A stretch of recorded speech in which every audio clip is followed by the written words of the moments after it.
ओ जी, सत श्री अकाल, नमस्कार।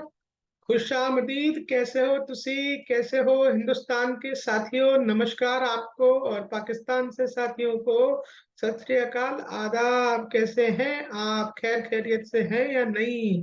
मैं आ गया हैरी तोड़े नाल पाकिस्तान इंडिया के इस मैच, इस महामुकाबले जो 2 दिन चला। कोई वनडे 2 दिन अगर चले तो वो 2 डे मैच होना चाहिए। नहीं नहीं जी, मैं बात कर रहा हूँ इंडिया पाकिस्तान के इस रिजर्व डे में हुए मैच की। तो इंडिया के हमारे हमारे एक्सपेक्टेटर्स और व्यूअर्स को है कॉन्ग्रेचुलेशंस, और पाकिस्तान को है एनालिसिस करने की जरूरत कि पाकिस्तान ने कहाँ क्या गलतियां करी। वैसे दोनों ही टीमों के बीच में जज्बा बहुत अच्छा था। तो आप भी हमारे साथ एक अच्छा जज्बा दिखाएं। इस चैनल को करें सब्सक्राइब, वीडियो को करें शेयर, लाइक, कमेंट, और जुड़ जाएं क्रिकेट एनालिसिस के इस वीडियो सेशन में। मैं हूं आपका होस्ट दोस्त हैरी। हैरी लेकर आया है ये 2 दिन के एक बेशकीमती वनडे इंटरनेशनल के एनालिसिस के बारे में। तो जी शुरू करते हैं अपना एनालिसिस। एनालिसिस में सबसे पहले डे 1 का जो एनकाउंटर था उसमें पाकिस्तान के कप्तान बाबर आजम साहब ने जीता टॉस। उन्होंने कर लिया पहले गेंदबाजी का फैसला। हालांकि रोहित शर्मा ने पूछे जाने पर क्लियरली बोला कि अगर मैं टॉस जीतता भी तो भी पहले बल्लेबाजी करता। इसका मतलब भारत का थिंक टैंक ये बात को क्लियर मान रहा था कि उनको अपनी बैटिंग को लेकर पूरा प्रैक्टिकल करना है, और वो अपनी बैटिंग के ऊपर कॉन्फिडेंट है इस तरह की पिच पर। मुझे लगता है जो पाकिस्तान की तरफ से इस गेम को एनालाइज करने में सबसे बड़ी गलती हुई, वो उनके कप्तान साहब बाबर आजम के द्वारा टॉस जीतकर भारत को बैटिंग के लिए बुलाना।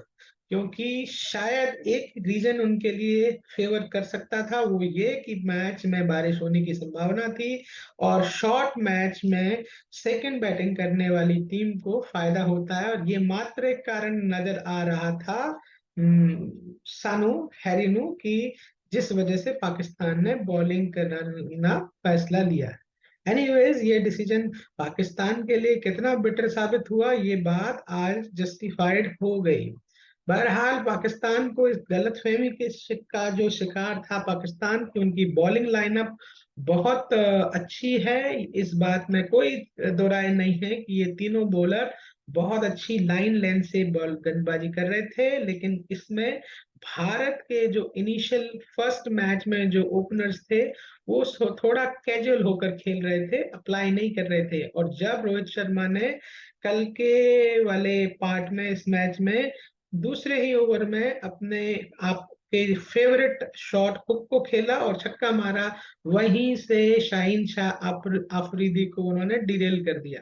हालांकि इस बात के लिए नसीम साहब को भी अप्रिशिएट करना पड़ेगा कि उन्होंने बहुत सदी हुई बेहतरीन लाइन के साथ एक गेंदबाजी स्पिरिट को स्टिक किया। लेकिन रोहित शर्मा एक मजे हुए बल्लेबाज के तौर पर उनकी गेंदबाजी को टेस्ट एंड ट्रायल के बेसिस पर छोड़ते गए, वहां उन्होंने कोई शॉट कमिट नहीं किया। और बाद में वही हुआ जिसका पाकिस्तान वालों को डर था। गिल ने एक दूसरा रवैया अख्तियार किया जो गिल पहले नहीं दिख रहे थे। उस तरह का रवैया गिल साहब ने भारत के इस मुकाबले में दिखाया। उन्होंने बैक ऑफ द लेंथ गेंद को, शॉर्ट पिच लेंथ को प्रहार किया, और दोनों गेंदबाज खासकर कि शाहीन शाह आफरीदी को प्रेशर में ला दिया, और कप्तान साहब को उन्हें अटैक से हटाना पड़ा। बीच में उन्होंने जब दूसरे गेंदबाज को भी लगाया तो उनकी भी स्पिरिट को हमारे इनिशियल दोनों बैटर्स ने सेटल नहीं होने दिया। बहरहाल एक मात्र रिलैक्सेशन का पीरियड पाकिस्तान के गेंदबाजी में आया। वो वो वो क्षण या वो मोमेंट सिर्फ एक मोमेंट था जब भारत ने अपना पहला विकेट खोया रोहित शर्मा के तौर पर, और बाद में दूसरा विकेट जो है कोहली के तौर पर गया। जैसे ही विराट कोहली और हमारे केएल राहुल साहब मैच पर आए, दोनों ही अपने कमिटमेंट से दिख रहे थे कि वो एक टेस्ट एंड ट्रायल को जस्टिफाई कर रहे हैं। एक बात मैं क्लैरिटी से बताऊं, शायद मेरे पाकिस्तानी दोस्तों को ये बात नहीं पता होगी, लेकिन इंडियन थिंक टैंक अपनी जो वर्ल्ड कप की प्रिपरेशन है, उनके टीम कॉम्बिनेशन से लेकर बॉलिंग, बैटिंग ऑर्डर और बल्लेबाजों और गेंदबाजों की फिटनेस सबको जांच पर रख रहा है। इसी प्रोसेस में शायद ये बात थोड़ी सी अटपटी लगे कि श्रेयस अय्यर को ना खिलाने का कारण शायद उनका बैक स्पैम हो सकता है, लेकिन यहाँ पर हम केएल राहुल को एक बैट्समैन के तौर पर जज करना चाहते थे, और उस जजमेंट पे वो खड़े साबित हुए। उन्होंने विकेट कीपिंग भी की, फील्डिंग भी की, सो एज ईशान किशन को भी विकेट कीपिंग कराई गई, टेस्ट एंड ट्रायल किया गया। गेंदबाज के तौर पर अगर मैं बात करूं तो हमारे गेंदबाजों में खासकर बुमराह को भी अच्छे से तीन अपने पहले स्पेल में और उसके बाद एक छोटे स्पेल में इस्तेमाल किया गया, ताकि उनकी फिटनेस को जज किया जा सके। शार्दुल ठाकुर को यूं ही टीम में नहीं रखा गया। टीम को जब चेस करते समय कुछ अच्छे हिट्स की जरूरत पड़ेगी, तो मैं समझता हूं वो हिट करने के लिए सक्षम है, और वो हिट करके 30 से 25 रन अगर जोड़ जोड़ पाएंगे टीम के लिए, तो ये एक बहुत अच्छा टोटल होगा और टीम इसमें खुश होगी। लेकिन एक बात यहाँ और भी याद रखने की जरूरत है, आज जिस तरह से गेंदबाजी में शार्दुल ने काम किया वो भी काबिले तारीफ है। बहरहाल इससे पहले वापस आते हैं, आज के जब दूसरे दिन का खेल शुरू हुआ तो बारिश थी। बारिश के बाद पता नहीं पिच थोड़ा सा एक्सपेरिमेंटल बेस पर फेवर करती नजर आ रही थी गेंदबाज को, लेकिन कहीं पर भी भारत के बल्लेबाजों ने किसी भी गेंदबाज को सेटल नहीं होने दिया। मैं फिर रिपीट कर रहा हूं, किसी भी गेंदबाज को सेटल नहीं होने दिया। और रही सही कसर, हाँ, जो रऊफ साहब का पेन था, उनको कोई इंजरी थी, या उनको उनका कोई भी इंटरनल इंजरी का मैटर था या दर्द था, जिसकी वजह से वो उन्होंने 5 ओवर जो कल डाले थे उसके बाद आज एक सिंगल गेंद नहीं डाल पाए, तो पाकिस्तान की गेंदबाजों पर और एक्स्ट्रा दबाव आ गया। भारत ने आज जो पहले दो दो ओवर खेले, उसमें लग ही नहीं रहा था कि भारत ने कहीं मोमेंटम लूज किया है, कंसंट्रेशन लूज किया है। बस बहरहाल बात कई घंटों की हो गई थी, और उस घंटों के गैप के बाद भी वो डिस्ट्रैक्टेड नहीं नजर आ रहे थे। वो परफेक्ट अपने मोमेंटम में थे, बल्कि मोमेंटम लूज किया पाकिस्तान ने अपनी स्पिरिट का। जो गेंदबाजी नसीम साहब कल कर रहे थे, आज वो नसीम साहब बिल्कुल नजर नहीं आए। हालांकि उन्होंने कुछ सदी हुई गेंदें डाली, लेकिन बाद में उनकी धुनाई दोनों ही जमे हुए बल्लेबाजों ने की। जैसे ही दोनों बैटर्स अपने 50-50 रन कर पाए, उसके बाद कॉन्फिडेंस का एक अच्छा लेवल उनके पास था। बीच में रही सही कसर पाकिस्तान की फील्डिंग ने कर ली। कल जितने कैच टपकाए गए और जितनी फील्डिंग में उन्होंने मिसफील्ड किया, आज रोहित खुश हो रहे होंगे कि विराट कोहली और साथ ही साथ केएल राहुल की रनिंग बिटवीन द विकेट की फिटनेस को उन्होंने जज कर लिया। ये बात मैं क्लियरली बताऊं कि केएल राहुल एक बड़ी सर्जरी करा के, हिप जॉइंट की सर्जरी करा कर आए हैं। ऐसे में उन पर हमारा ये दाव, इंडिया का दाव कि वो फिट है, गलत साबित होता अगर वो इस तरह की सिचुएशन में, मैच सिचुएशन में नहीं जस्टिफाई कर पाते।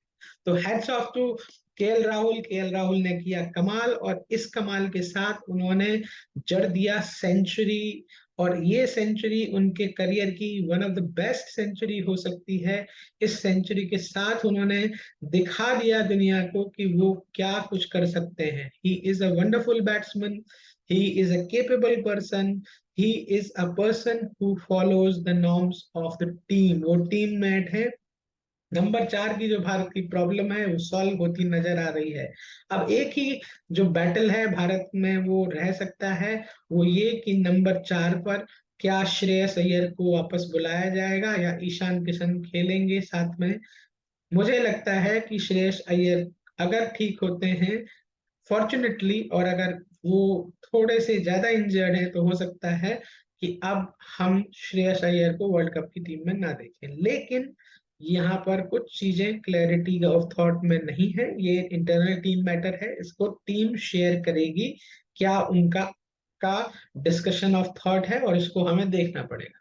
मैं फिर से एक बात बताऊं, एज अ क्रिकेट एनालिस्ट और एज अ क्रिकेट लवर, मैं जो समझता हूं पाकिस्तान की टीम के आज कंधे झुके हुए नजर आ रहे थे। वो सिर्फ एक ही एस्पेक्ट में डिलीवर कर रहे थे, वो ये कि अगर बारिश लंबी चलती है, कहीं इस तरह का मोमेंटम मिलता है कि उन्हें T20 के स्टाइल में मैच चेज करना पड़े तो वो ठीक रहता। लेकिन बारिश आई भी जिस तरीके से, तो भी उनका काम, चूंकि भारत ने कहीं विकेट नहीं खोए थे और बहुत अच्छे रन औसत से 357, मैं आपको बताऊं ये भारत का पाकिस्तान के खिलाफ one of the best score है। और भारत ने पाकिस्तान वालों को, मैं क्रिटिसाइज नहीं कर रहा हूं, ये सिर्फ एनालिसिस है, 228 रन की इतने बड़े try 4 nation multi nation tournament में एक बड़ी हार पाकिस्तान की इससे पहले शायद नहीं हुई। भारत ने इस मैच में कीर्तिमानों की झड़ियां लगा दी। विराट कोहली ने 13,000 रन किए। इसके साथ साथ विराट कोहली ने अपना 47th सेंचुरी वनडे इंटरनेशनल्स में की है, जो कि सचिन तेंदुलकर से सिर्फ 2 सेंचुरीज उनकी कम रह गई हैं। और सचिन तेंदुलकर के मुकाबले उन्होंने वनडे इंटरनेशनल्स बहुत बहुत कम खेले हैं। लेकिन इस बात में दोनों ही ग्रेट्स का कोई कंपटीशन नहीं है।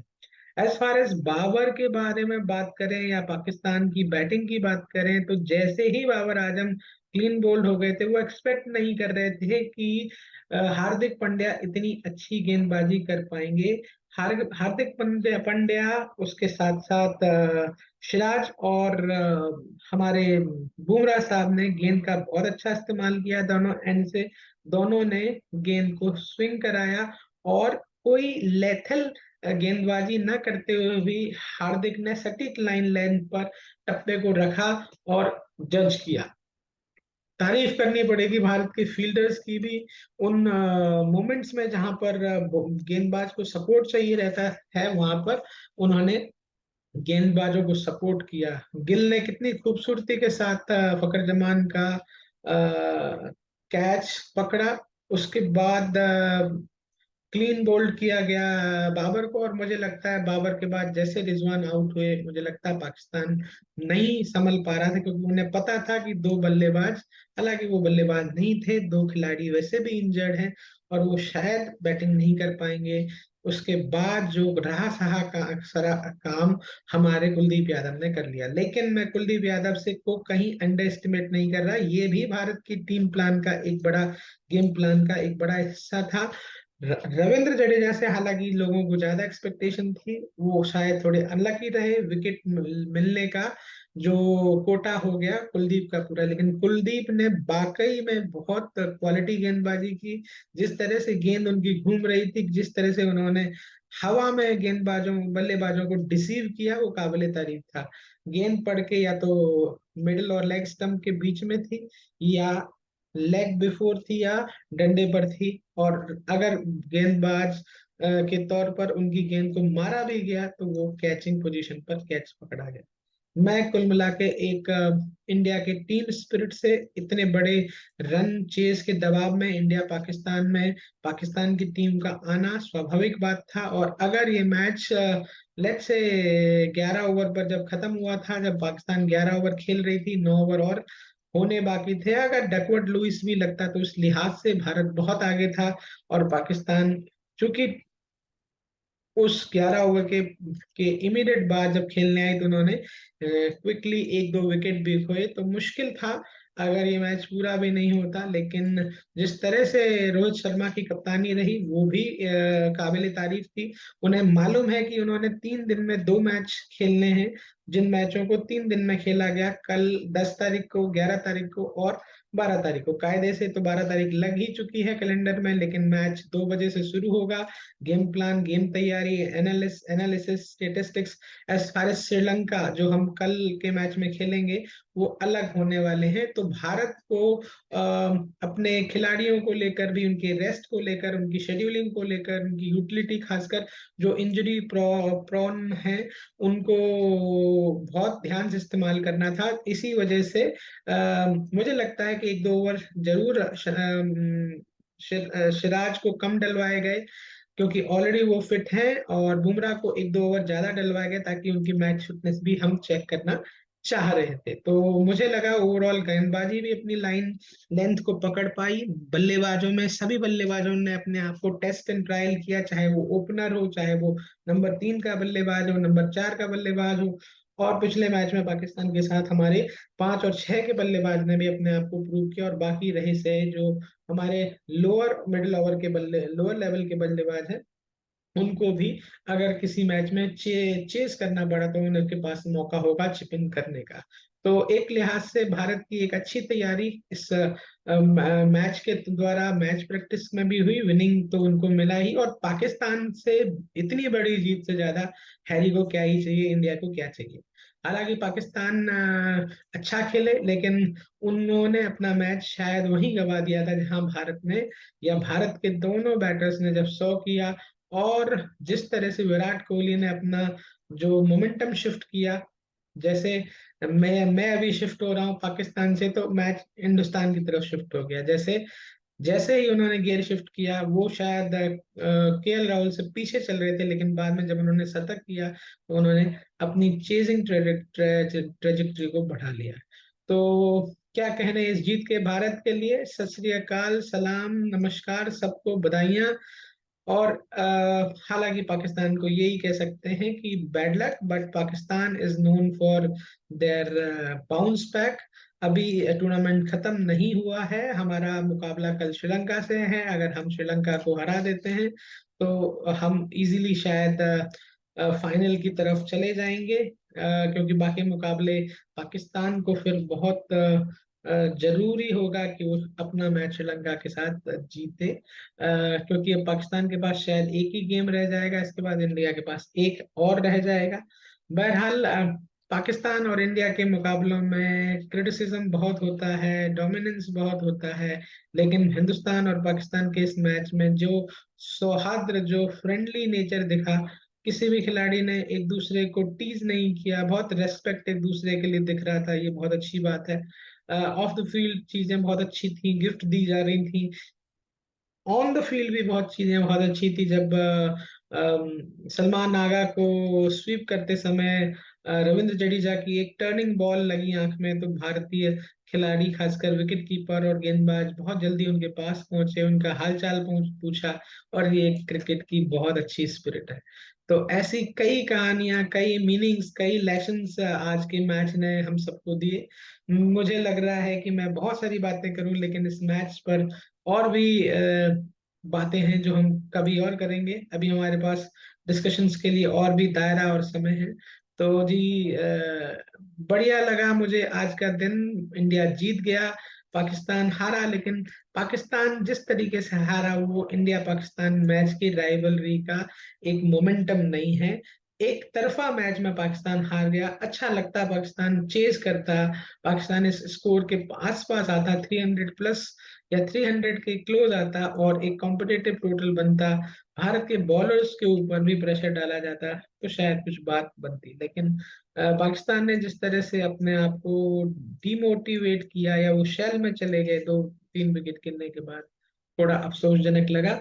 पाकिस्तान के साथ इंडिया के मैचेस इस तरह एक तरफा होंगे शायद हमने नहीं सोचा था।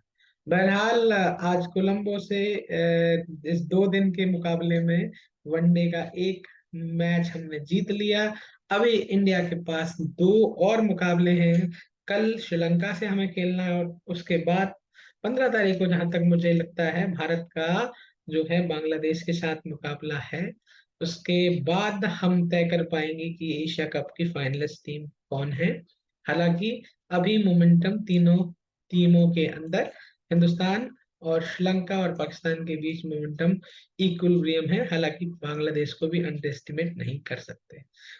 टेली में आज के डेट के हिसाब से हिंदुस्तान की रन रेट बहुत ज्यादा है, क्योंकि 228 रन से किसी टीम को हराना, 228, बहुत बड़ी बात है। तो इस तरह से ये मैच बहुत अच्छे नोट पर इंडिया के लिए खत्म हुआ। इंडिया के बोलर्स, खासकर स्पिनर्स, जिन्हें हम आर्गुमेंट में कि भाई क्या कुलदीप अकेला काबिल होगा। और मैं तो ये कहता हूँ, कमेंटेटर्स ने भी कहा, कई क्रिटिक्स भी कह रहे हैं कि कुलदीप आज के मैच को देखकर और भारत की टर्निंग ट्रैक्स को देखकर लग रहा है इस वर्ल्ड कप में, आगे आने वाले एशिया कप के बाकी मैचेस में, फाइनल में भारत का तुरुप्पा इक्का होगा। तो ये सब चीजें बड़ी पॉजिटिव हुई हैं। पाकिस्तान को की क्या मोटी गलतियां थी, तो वो मैं क्लियर करने की कोशिश करता हूँ। सबसे पहली बात, पाकिस्तान ने शायद टॉस या पिच को गलत जज किया मौसम के लिहाज से। उनकी दूसरी बड़ी गलती उनकी फील्डिंग थी, जो हमेशा या इस पूरे टूर्नामेंट में देखने को मिली है। तीसरी बड़ी गलती, जब वो बड़ी टीम के साथ खेलने जाएंगे तो उनकी गेंदबाजी जब इतनी ओवर कॉन्फिडेंस होगी तो शायद उनको ही नुकसान होगा। तो ये कुछ मेजर मिस्टेक्स थी, और उसके बाद उन्होंने बैटल जैसे एक साइडेड, वन साइडेड करके अपने आप को हारा मान लिया। ये दूसरी उनकी बड़ी गलती थी। किसी ने कोई अपने आप को अप्रोच नहीं किया, अप्लाई नहीं किया, और ये बहुत बड़ी गलती है। तो इन्हीं शब्दों के साथ भारत के हमारे साथियों को, जो हमें इंडिया से देख रहे हैं, इंडिया से जुड़े हैं, कॉन्ग्रेचुलेशंस बोलता हूँ, बहुत बधाई। इतनी बड़ी विक्ट्री पाकिस्तान के साथ मिलना बहुत मुश्किल है। साथ ही साथ पाकिस्तान के लिए भी अभी एशिया कप में सारे दरवाजे बंद नहीं हुए हैं। हैरी साड़ू तो यही चाहेगा कि असी पाकिस्तान को ही फाइनल में हराएं, और पाकिस्तान एक कॉम्पिटिटिव क्रिकेट खेले। आई होप आपने इस एनालिसिस को लाइक किया होगा। आप फिर से रिक्वेस्ट करूंगा, इस चैनल को सब्सक्राइब करें, कंटेंट को शेयर करें, कमेंट करें, हमसे जुड़े क्रिकेट एनालिसिस में, द गेम एनालिसिस में, क्रिकेट के एशिया कप के इस महत्वपूर्ण मैच के डिस्कशन के साथ ही अब मैं आपसे विदा लेता हूं। नमस्कार। फिर मुलाकात होगी आगे के मैचेस के डिस्कशन के साथ। गुड नाइट, शब बखैर, आदाब, नमस्कार।